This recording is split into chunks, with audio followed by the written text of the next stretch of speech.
Hi guys, welcome back to Sleeve Saturday.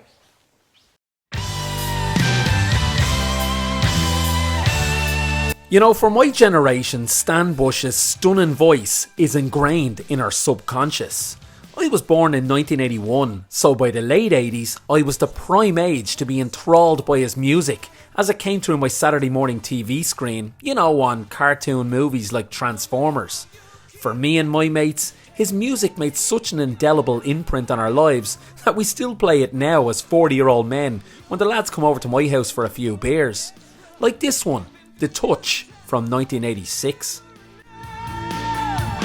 You got the touch. You got the power.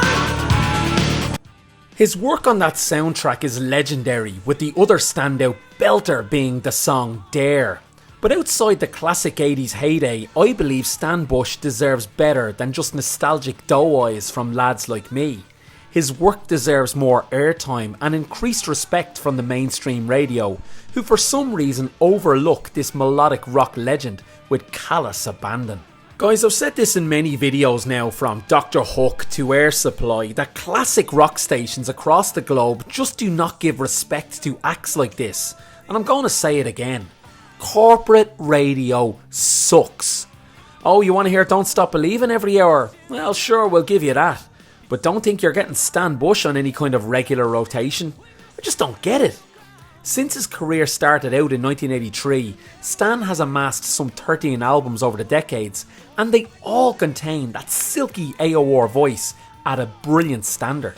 For every Lou Graham, Steve Perry and Jimmy Jameson, you have a lesser known but equally talented artist like Stan. He kind of floats into that list of great arena rock talents like John Parr, Robert Tepper and Joe Bean Esposito, top singers who metaphorically fell down behind the back of the sofa to the mainstream like an old coin. But we all know at least one of their songs, and we could all sing them note for note.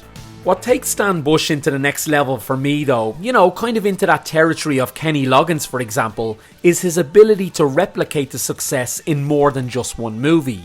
As I've said before, if you can get your music in a big flick in the 1980s, your legacy is guaranteed.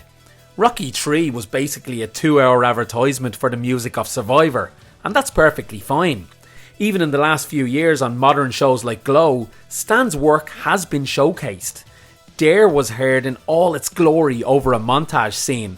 I take my hat off to Netflix for this brilliant moment that had me out of my armchair fist pumping watching it.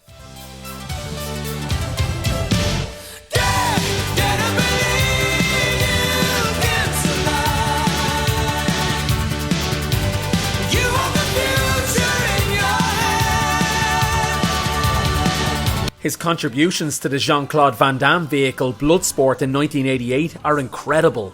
My pick of the bunch's Fight to Survive, which incorporates the trademark synth of the time with his epic voice over the top. Guys, I'm not joking, the vocal here is insane. Ever hear it on radio these days though? Nah, me neither.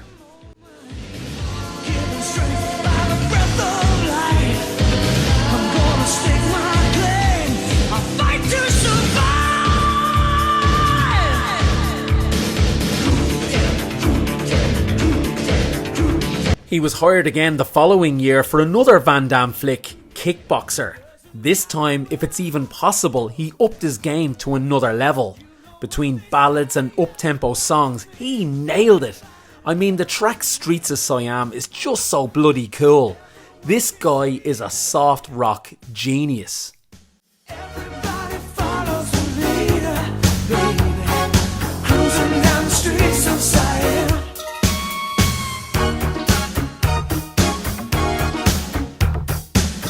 The other ballad on this movie, Fight for Love, almost has me ridiculously in tears every time. Before the movie's end credits, cap it all off with the, and I don't say this lightly, AOR masterpiece, Never Surrender.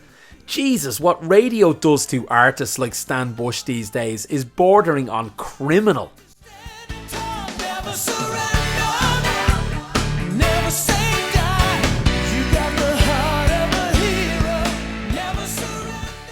The 90s was as cruel an era to Stan Bush as it was to every other 80s soft rocker, a topic I've discussed many times. But he did continue to release records during that time. Stan continues to release music now, and in just 2019 he released a song called The 80s. The track takes a nostalgic look back at the decade we all love, but in it he also recognises there is more to just living in the past. He preaches that the dream lives on, and his music is there to enjoy now in modern times also. For me, the dream still lives on. Wow. When I hear that music, I still go crazy. It's like those days are never gone. When I hear that 80s song. Guys, he really comes across as a gentleman on social media and someone who can poke fun at himself and his own legacy.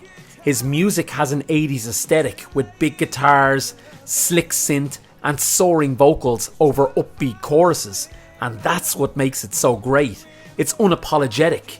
Corporate radio needs to acknowledge that and get Stan Bush back on the airwaves. Now look, I'm not saying top 40, but rock stations do need to start recognising the brilliance that is on offer here. I'm curious though guys, what are your own thoughts on Stan Bush and what are your memories?